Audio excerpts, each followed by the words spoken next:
Hey, if you like this content, please like and subscribe. XRP will have a massive price change overnight, literally overnight.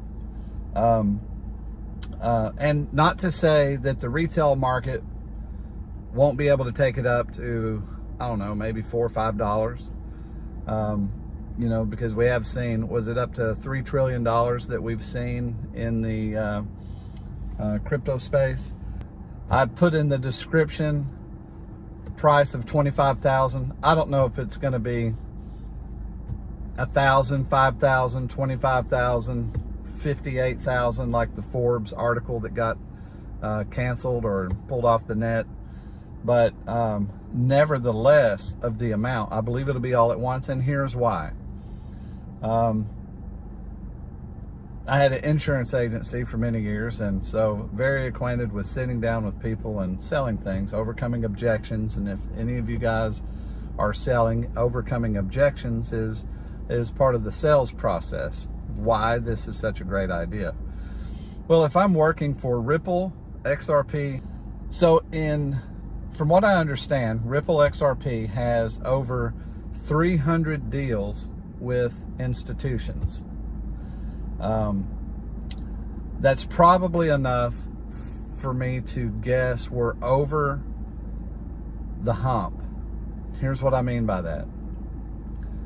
If I'm set up to overcome objections and I'm going to a large institution that moves tons of money, there's going to be a few objections I'm going to anticipate.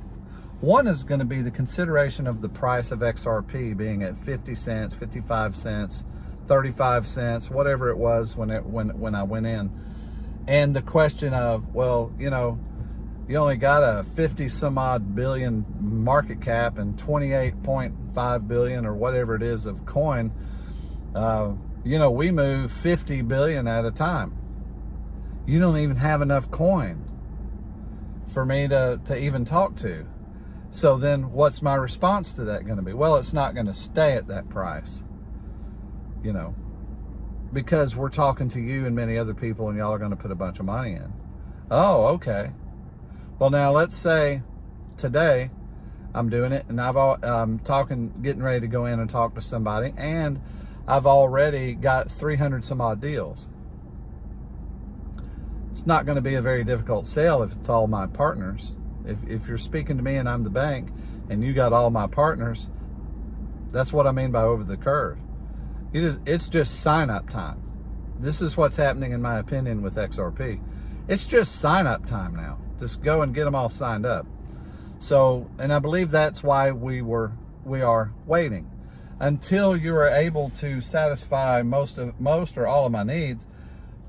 I don't know that I would desire to run both systems at the same time. I might want to switch all at once. I might want to run both at the same time and test it. Okay, but here's another thing that's going to come up. So price is going to be a thing. Well, the next thing is, oh, you already got all of my buddies. I'm the last one, and y'all are doing business with everybody I'm doing business with. So I'm going to buy the coin right now. Well, I imagine the person working for XRP would say, oh, no, don't do that yet.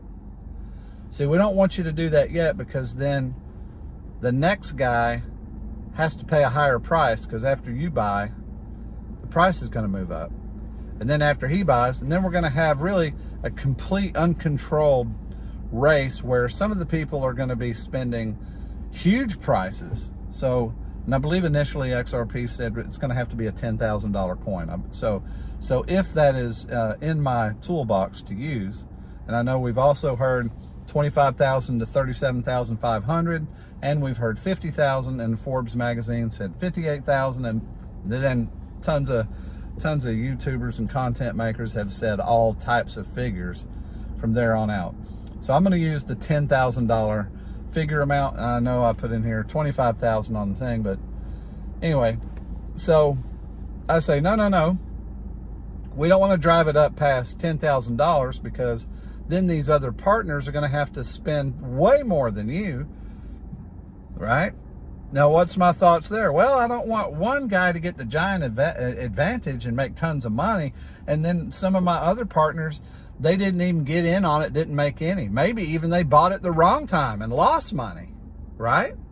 So I would want to move into this situation to be able to overcome objections, and also I would want to be able to put some fairness in the purchase of XRP. So maybe I have some in escrow I can pull out. Maybe that's how they do it. Maybe that's how they plan to do it.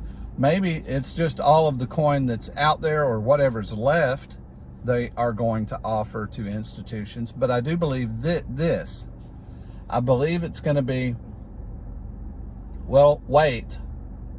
We are evaluating. I'm collecting your numbers.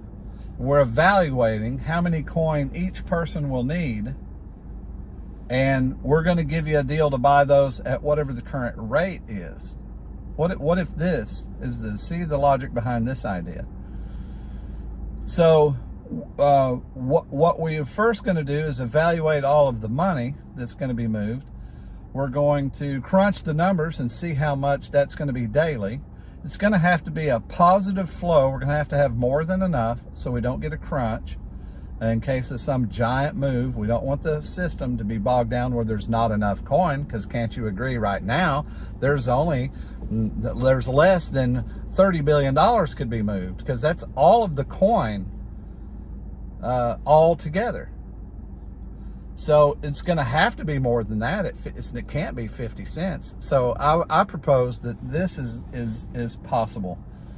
So once we have those numbers, we'll know based on your average volume how many coin you will need based on the new price that it's going to be once we flip the switch. Okay, so that's going to have to be thought about. Don't you believe? Wouldn't you think an institution would be concerned and want to know? Wouldn't you also believe that an institution would say, if it wasn't managed in the way that I'm talking about, where there's a specific date and a given number that I need to purchase at the current rate, how can they even know how much to purchase? Because they don't even know what the rate is. So it becomes a willy-nilly. And then your first guy, institution, that jumps in and buys at 50 cents, drives it up to 60, then your next guy, then your next guy, well, then your last guy buys it at $11,000 a coin, and then it drops down to $9,000 a coin. I don't know that they'll like that. So I think when I'm doing a sales presentation, I'm overcoming objections, I want to overcome those objections in some form or fashion. So I believe that scenario would be like I'm saying. It would be that I would be able to tell them when we come back to you, because they say, well, here's all of our partners. They'll have to have it too. I can't just have it. They all have to have it. They got to be able to receive. And then I receive from them. They got to be able to send to me. So, oh, okay, well, give me that list of your people, that you do business with. Now I got a new list. Hey, I got to go see all these people. Or I start checking it off. Well, we've already done them. Now these. That's why I see we're past. I think we're over the hump. Now I got less to do business with than I've already done. Now it's just a sign up. So I think they're just running around. It's basically just getting it signed up. It's also working on how to upload and offload, the system of actually uploading, offloading the money, creating the accounts. They're all going to have XRP accounts somewhere. So I believe that's going on, and I think they're determining when they get enough in what the calculation will be, and it will be by proportion. This bank moves this much, this bank moves that much, this bank moves that much. We put all of this together. We estimate what the time of that money will be in the system. Maybe it's a minute. It's not going to be 3 seconds unless, everybody just does instantaneous, some kind of cash out.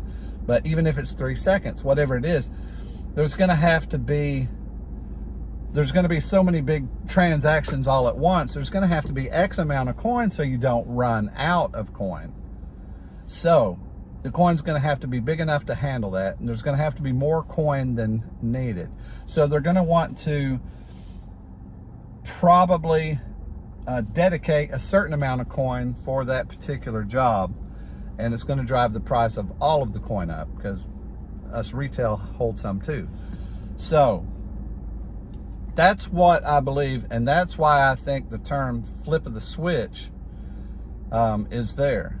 That's why I believe all at once we will have a price increase, because I don't see how I could set up a deal with an institution without talking to them about the price and why haven't they gone ahead and purchased. I don't think it's just the court rulings, the SEC and all of that. We've pretty much settled that, and we still got a court date.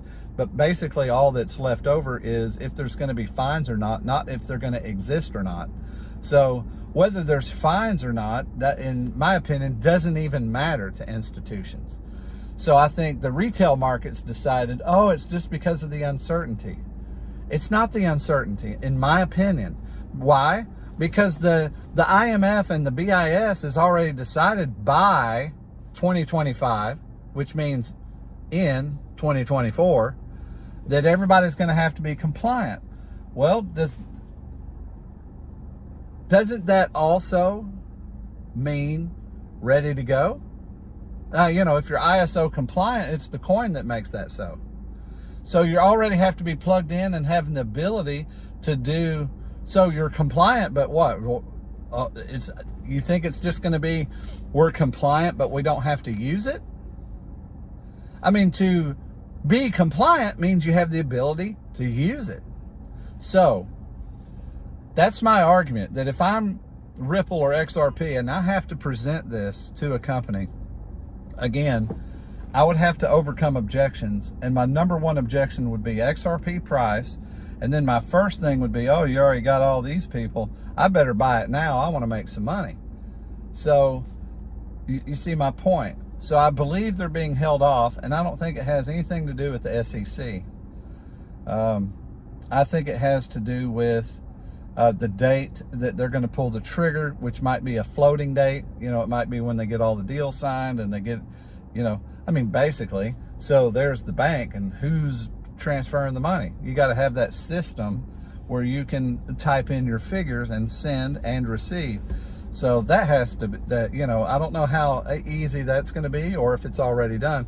I'm just saying those mechanics have to be done. And so that leads me to believe that one day, though retail may drive it up to, I don't know, $4 or $5, just with a few trillion coming in, but this massive money that's going to come in due to all of the different factors that we could talk about, the